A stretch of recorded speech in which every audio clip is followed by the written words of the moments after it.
Mesdames et messieurs, bonjour et bienvenue dans cette nouvelle édition du débat sur Nyon Région Télévision. Et cette semaine, nous allons parler de fusion de communes, un mariage en différentes entités. Alors, est-ce là un mariage d'amour, de désamour, ou comme le dit le dicton, mieux vaut-il se marier avec quelqu'un avec qui on peut bien divorcer? C'est toutes ces questions que nous allons aborder dans cette émission. Rodolphe Henner, je vous propose de faire un petit point de situation sur le district de Nyon. Alors, très volontiers. Eh bien, dans le district de Nyon, ce qu'on peut dire, c'est que les fusions ne séduisent pas beaucoup, du moins pas les grandes fusions. Alors, qu'est-ce que c'est qu'une grande fusion? Ce serait le regroupement de villages dans une entité administrative nouvelle et inédite. On a vu ça en Terre Sainte en 2010, avec le refus des 8 communes de fusionner. On a vu ça également l'an dernier en Acé-Boiron, avec 9 communes qui se portaient candidates. Un échec là aussi. Ça va un petit peu mieux pour les petites fusions. Alors, qu'est-ce que ce serait qu'une petite fusion? Ce serait par exemple en 2011 Pizy qui rejoint Aubonne. Alors pour fusionner, faut-il fusionner petit? Cette question, on aurait voulu la poser à la conseillère d'État chargée du dossier Béatrice Métro. Malheureusement, celle-ci a décliné notre invitation prétextant un mauvais timing. On aurait également aimé lui demander pourquoi il n'existe plus aujourd'hui de Monsieur Fusion.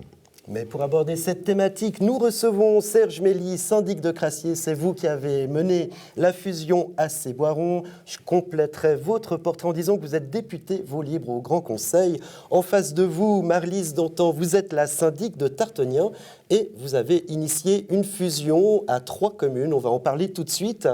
Tout d'abord, la question c'est qu'est-ce que vous venez faire dans cette galère? Pourquoi lancer un processus de fusion qui semble tout de même bien compliqué à réaliser? Alors, pour nous, ce n'est pas une galère, c'est un beau projet. C'est un projet qu'on mène avec des communes qui sont vraiment nos communes voisines, avec qui nous avons déjà beaucoup de choses en commun. La commune d'Essertines sur Rolle est très imbriquée dans Tartenien. Nous partageons déjà plein de choses au niveau infrastructure. Et la commune de Rolle, c'est un peu la grande sœur pour nous, dont ça nous paraissait impensable de s'en passer pour une fusion. Nous avons décidé de partir à 3 communes parce que voilà, on s'est dit que ça nous simplifierait certainement la vie. Parce qu'il y a eu des refus aussi, on peut le dire. Et on a aussi on les a approchés parce que c'était normal de leur demander dans toutes les communes voisines. Et pour le moment, J et Mont-sur-Rolle n'ont pas d'intérêt, en effet.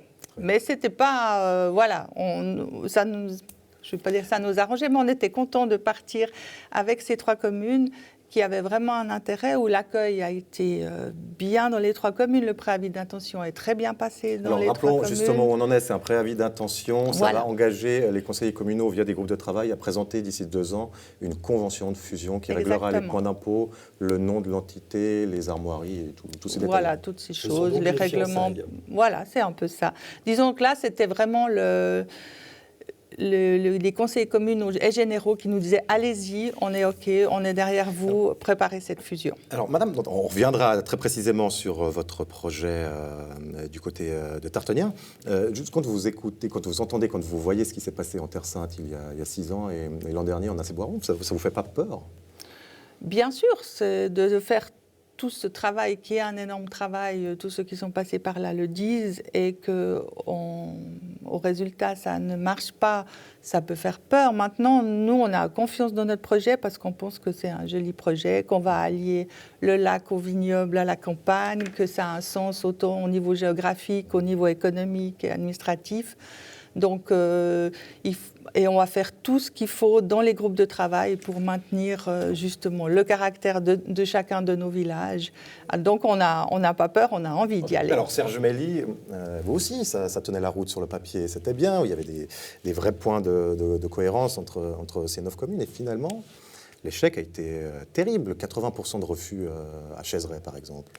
Alors, Chaiseray, 80% de refus, mais quand même 83% d'acceptation à Grand. Donc, oui. L'échec est terrible sur les 3 communes du Haut. Et pourtant, nous avions l'habitude de travailler ensemble depuis environ 50 ans, avec comme ébauche la primaire supérieure. Donc, la défaite était inattendue. Elle s'explique maintenant parce qu'il y a quand même toujours cette émotion qui veut qu'on reste attaché à son patrimoine et qu'on a peur de perdre une soi-disant autonomie.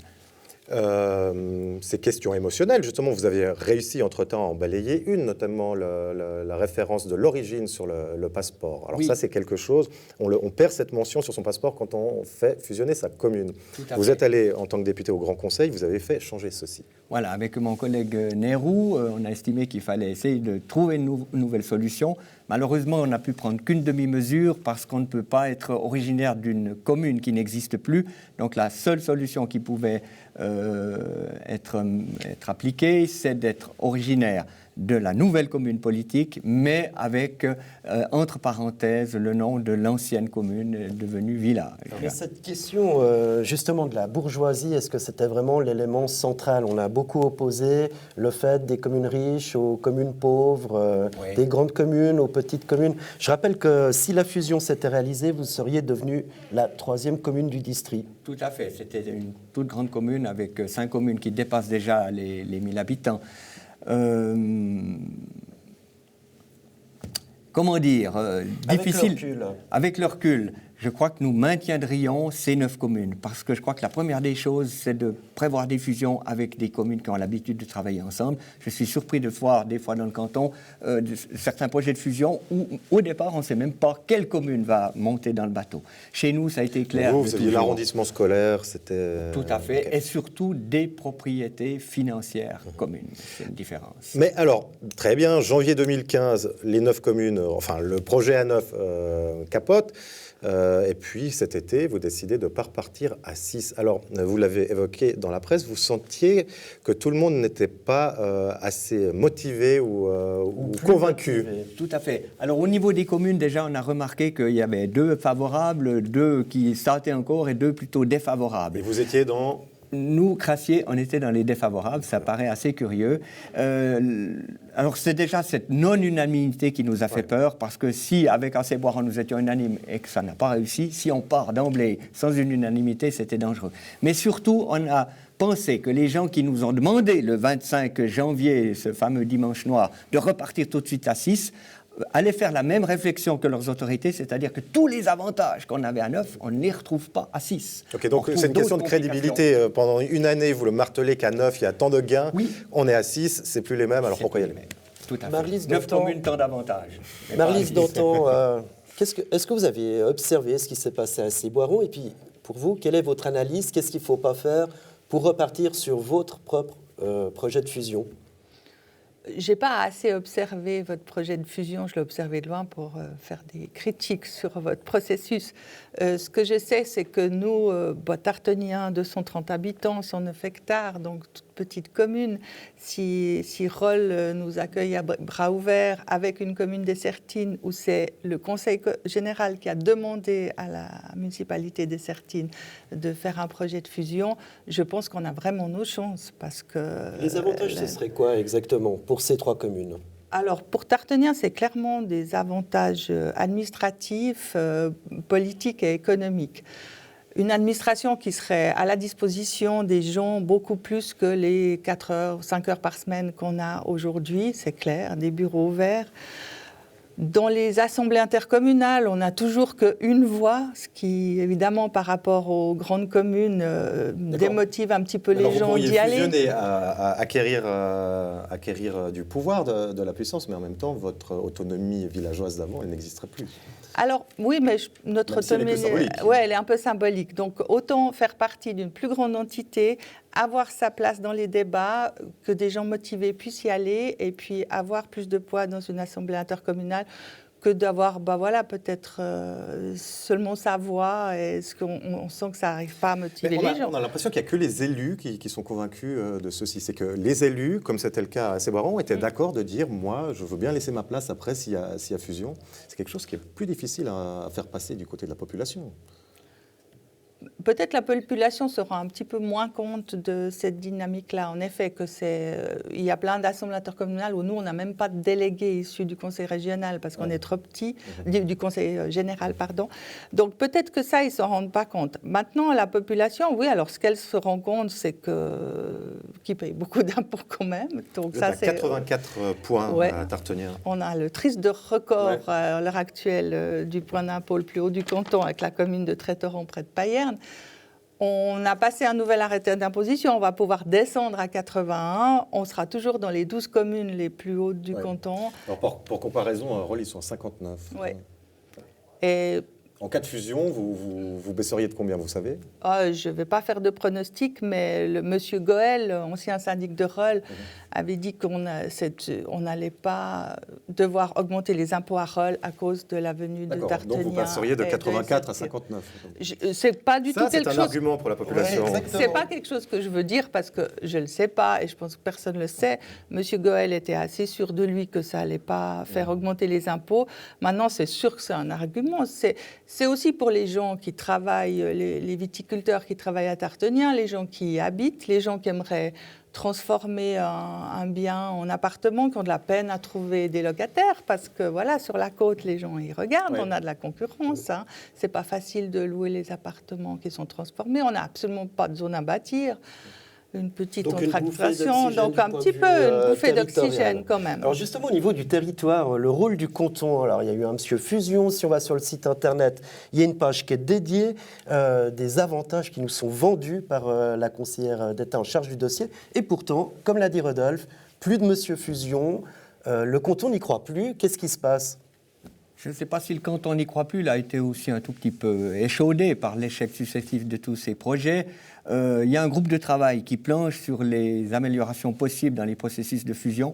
Je pense qu'il n'y aura pas de miracle, on en a traité un à la bourgeoisie, sans modifier la Constitution et demander la loi de la majorité plutôt que de l'unanimité. Je pense qu'on ne pourra pas faire un grand pas en avant dans les fusions. Et ça, je pense qu'il faut oublier de toute façon. Passer par une majorité, c'est-à-dire que... Bien sûr que dans notre cas... C'est-à-dire que vous auriez gagné à 6 contre 3. Et le nombre d'habitants également. Donc on pourrait dire, si la situation devient tellement critique pour les petites communes, le canton pourrait se dire, mais il faut trouver un moyen pour pousser un tout petit coup. Juste un petit coup au début. Il y a aussi des incitations financières qui étaient prévues. Oui. Est-ce que c'est toujours d'actualité? Alors, je ne me souvenais pas, mais il semblerait qu'on en ait encore quelques-unes. Elles sont toujours d'actualité. Nous, on nous avait donné un délai au 31 janvier pour boucler, parce qu'après, il n'y en avait plus. Donc là, il faudrait aussi que le canton mette les moyens pour au moins payer les frais d'étude de ces projets. Alors, on sait que vous n'êtes pas particulièrement un chaud partisan du conseil régional.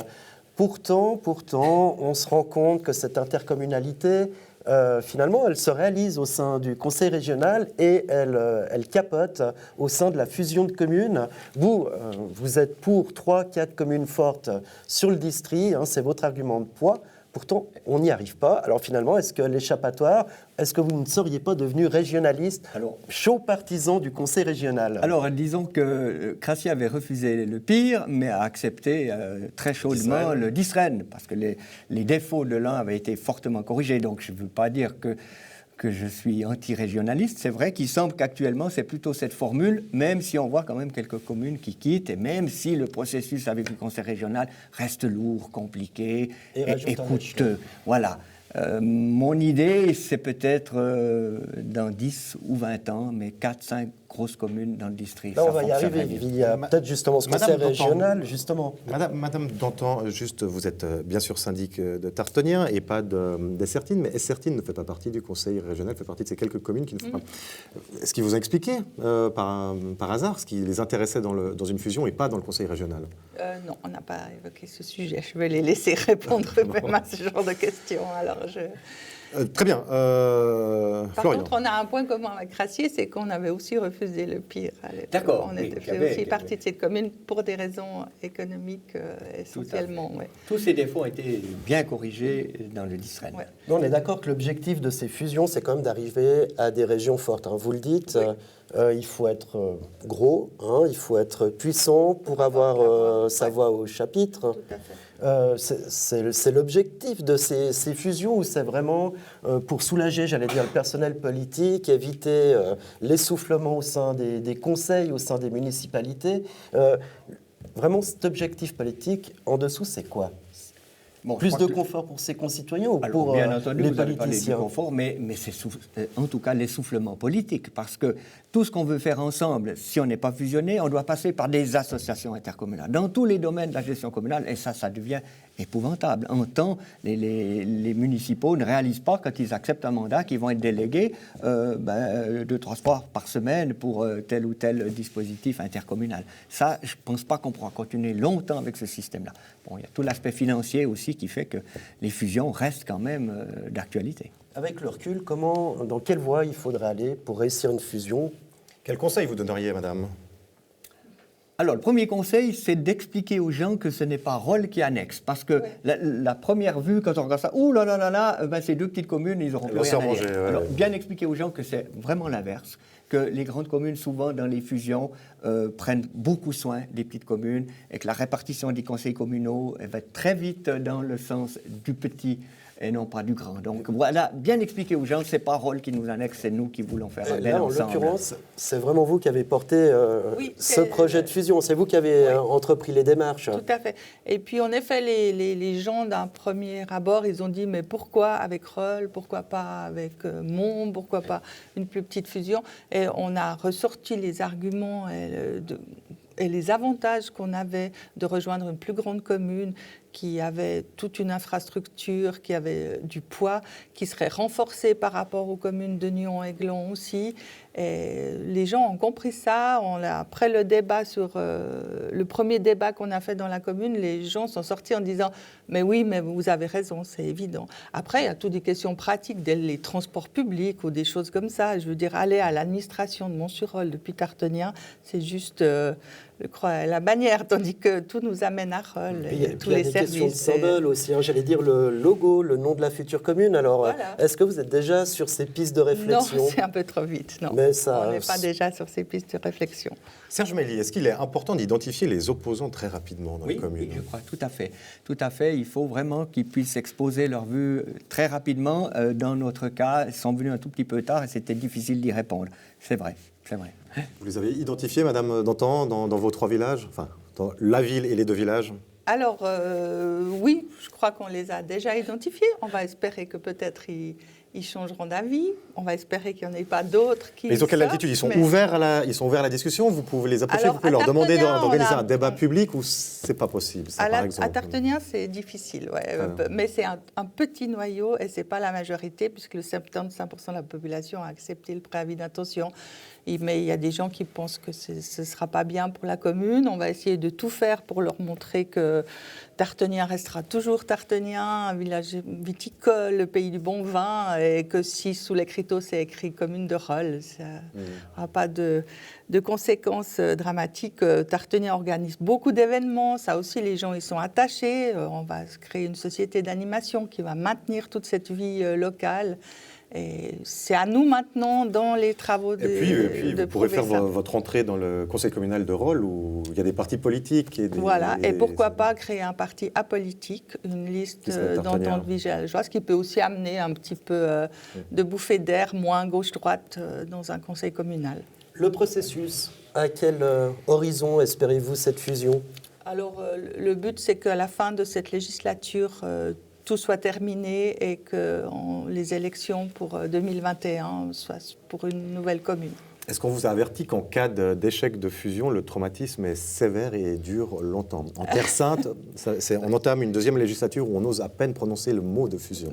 Ça peut durer encore une bonne dizaine d'années comme ça. Je crois savoir qu'en Assez-Boiron, on est parti pour longtemps maintenant. Aussi, bon, tout va se calmer, mais quand même les scissions ont été importantes et risquent de durer un tout petit peu. Un de mes collègues qui a vécu la fusion ratée d'Aigle, Corbérier et Les Uns me disait « la fusion rend fou ».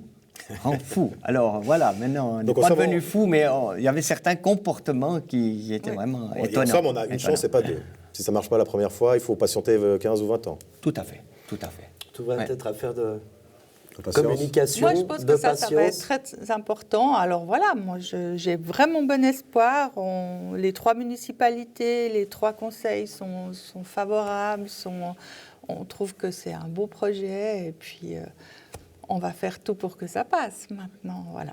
Eh bien, ce sera le mot de la fin. Marlise Dantan, syndic de Tartonien, merci beaucoup d'être venu sur notre plateau. Serge Mély, syndic de Crassier, merci à vous aussi. Nous, on se retrouve la semaine prochaine avec un nouveau débat sur Nyon Région Télévision. D'ici là, vous pouvez nous contacter à rédaction@nrtv.ch. Au revoir.